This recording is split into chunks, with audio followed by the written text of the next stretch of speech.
Cadillac Escalade here. I'm about to pull in. It is a ABS service traction control, that kind of crap going on. I already pulled the codes. It's a right front wheel speed sensor scenario, and it's got some growling on the right front as well. So I have confirmed that it needs a right front wheel bearing, so that is what we were going to do today. I will get started and get the thing pulled in.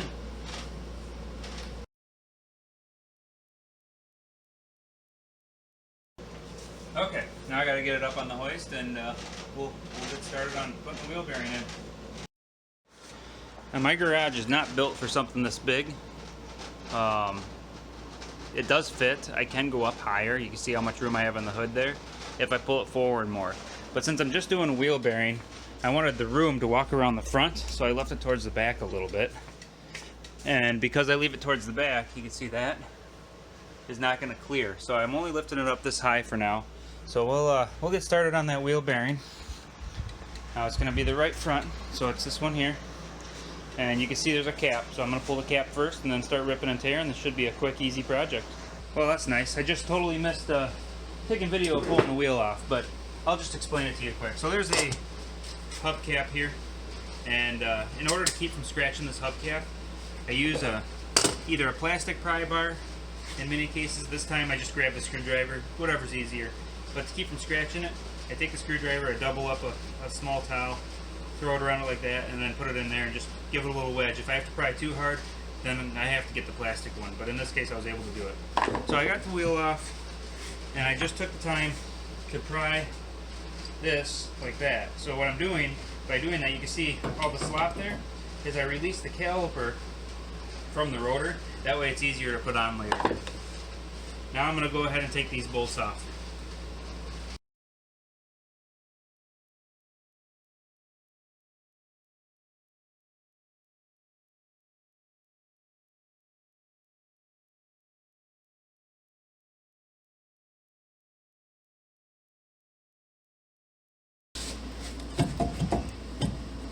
Wow!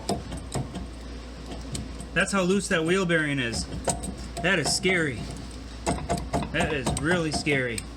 I can't imagine driving this thing around like that. No wonder it made so much noise. Next step is this bolt here. I'll show you once again how loose it is from this angle. That's pretty bad. I haven't even taken this nut off. That's pretty dang bad. Alright, so I'll go ahead and take that off, and then we'll continue the process.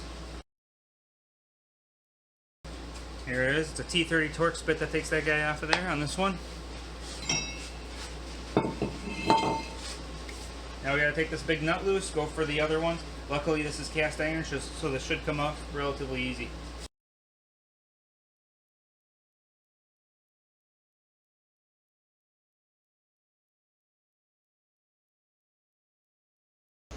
Okay, now I gotta get these backs. I think they're a 15 mil.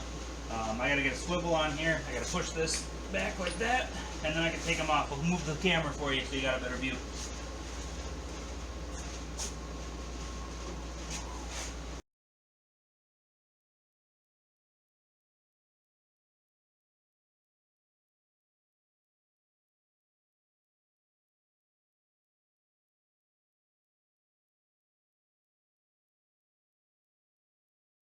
So I can't move it with the hammer, just beating on it a little bit. So I'm going to take my air hammer and work it back and forth until I get it to walk its way out. It's rusted into place.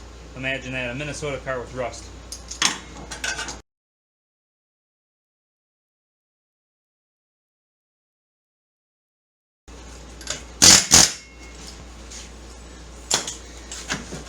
Alright, you can see that took it loose pretty easily.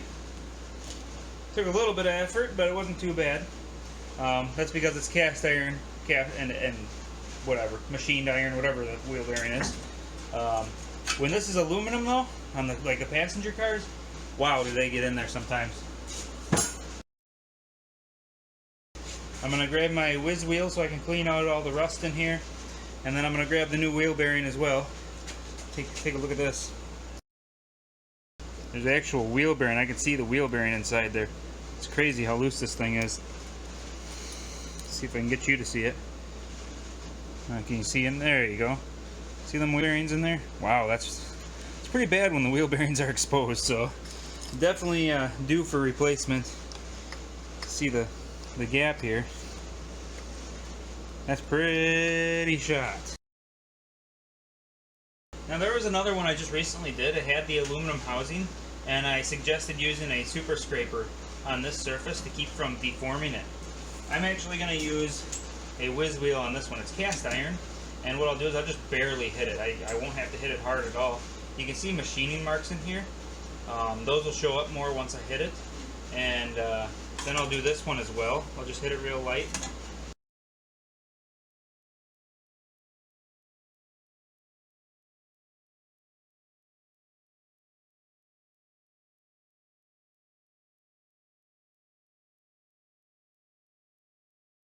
Just a minute ago you seen me put a spray on here that's a anti-seize so that it doesn't have the rust issue again.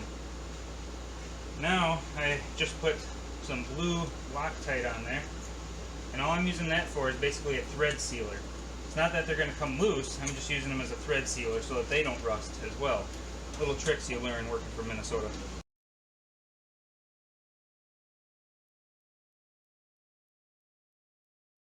Now this wheel bearing gets a torque of 177.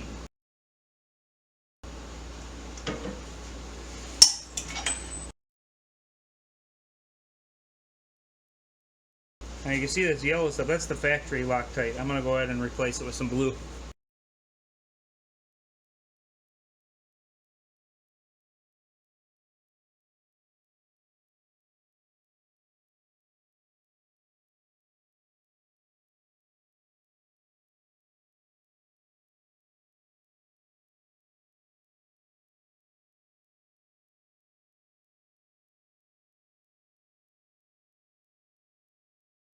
Alright, time for a drive.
Well, the code's still there, so let's go for a drive because it will probably change once I move it.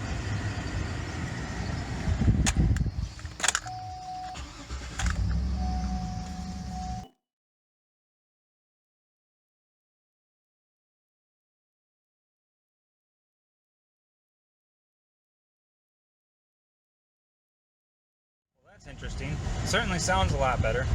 However, why do I still have the code? So I'm going to check it one more time. Actually, I'm going to go into live data. Give you guys a look at live data here.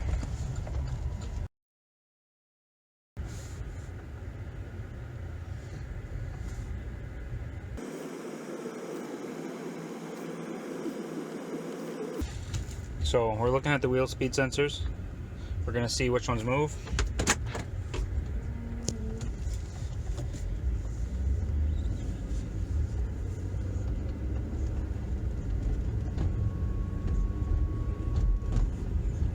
So we can see, obviously, the one that I just put in is still not reading.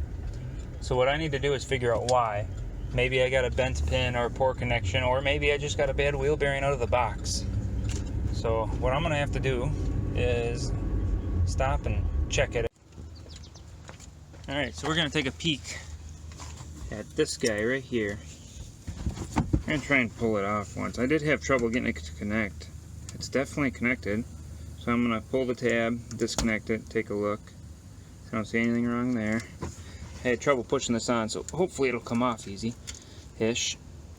So I didn't get it on there all the way like I wanted. Nope, of course not, but maybe I can spin it around here. Or use the camera to see it. Oh, there it goes. Okay, so both pins are intact. How well you can see that, I don't know, but there we go. Right there. See, both of them are in the center, not bent, so I know they're good. I have a feeling I got a bad bearing out of the box, or maybe a wire problem, so I'm going to look at the wire once. Alright, so I went ahead and looked at the wire quick. It does not have anything obvious on the vehicle side of it, and obviously the wheel bearing I just put in, so that side of it's fine. I have a feeling I got a bad wheel bearing out of the box, and I'm going to have to technically replace it, but I actually won't replace it because the bearing itself is fine, and those sensors can be swapped over. So I'm going to go ahead and throw my lab scope on, give it a test, and we'll see what comes up with the lab scope. If I don't get a signal with the lab scope, then I'm going to go ahead and condemn that sensor. I'm going to order a new wheel bearing, and I'll replace it under warranty, but I'll just do the sensor because it's a lot easier to do just that sensor than it is to do the entire wheel bearing, obviously. So okay, so right now you can see I have it hooked up to the sensor here. I'm actually on the driver's side. I want to get a known good signal first, so I'm going to start spinning this wheel. Okay, see I'm going slow right now. See we got that little bit of a signal. Now if I go faster, it gets closer together. So that's what it's supposed to look like on the other side. So now I'm going to go over to the other side and whammy it out and see what it looks like.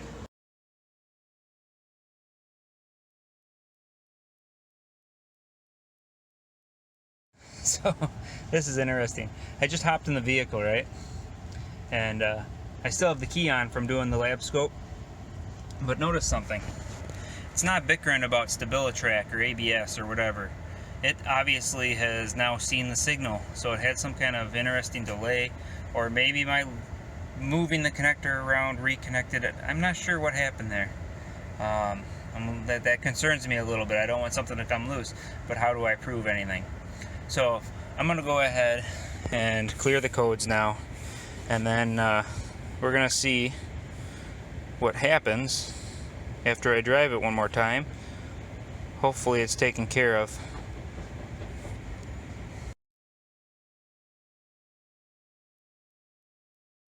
So I completed the Cadillac. I missed some video. I had some closing video. I also had some video, as you've seen on there, about the lab scope. And basically, it had an identical waveform on the other side. Unfortunately, I don't know if I missed hitting record, or I honestly don't know what happened. The video is just gone. I can't find it anywhere. So anyway, I missed my last test drive too. I took it for another drive, and I was just showing that it was perfectly fine. But basically, I talked about the fact that it worries me a little bit, just simply because I don't know what was actually wrong. There may be some goofy loose connection or something. I'm not sure, but I guess the only way that I'll find out is if the customer says, "Hey, my light came on," you know. And right now it's working fine, so I can't prove anything. Maybe it'll be fine, maybe it won't. I don't know, but we'll find out.